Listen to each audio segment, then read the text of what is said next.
to end the long night of their captivity. But 100 years later, the Negro still is not free. 100 years later,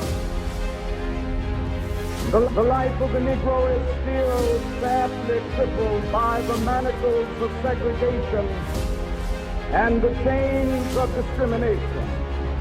100 years later, the Negro lives on a lonely island of poverty in the midst of a vast ocean of material prosperity. 100 years later,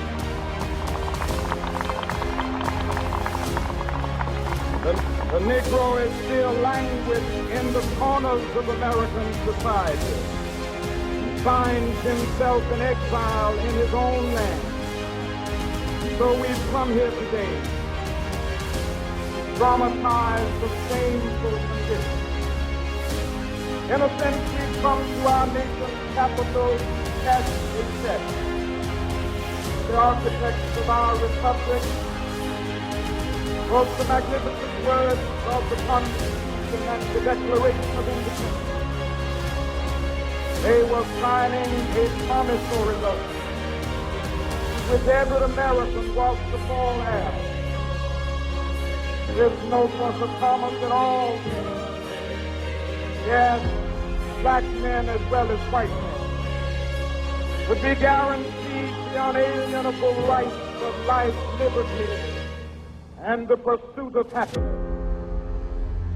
It is obvious today that America has defaulted on this promissory note insofar as her citizens of color are concerned.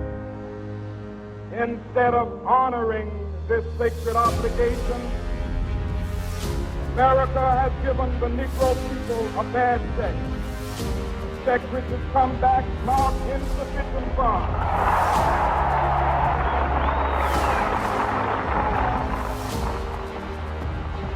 But we refuse to believe that the Bank of Justice is bankrupt.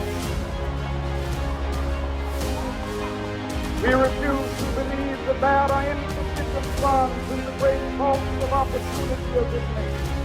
So we've come to cash this check, a check that will give us upon demand the riches of freedom and the security of justice.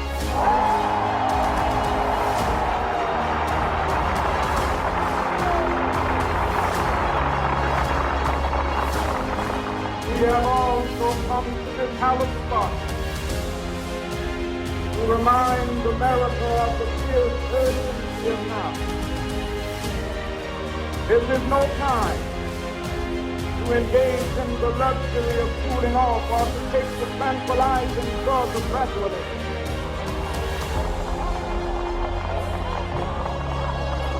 Now is the time to make real the promises of democracy. Now is the time to rise from the dark and desolate valley of segregation to the sunlit path of racial justice. Now is the time to lift our nation from the quicksands of racial injustice to the solid rock of brotherhood. Now is the time to make justice a reality for all of God's children.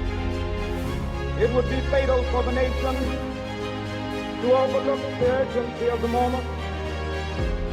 This sweltering summer of the Negro's legitimate discontent will not pass until there is an invigorating autumn of freedom and equality.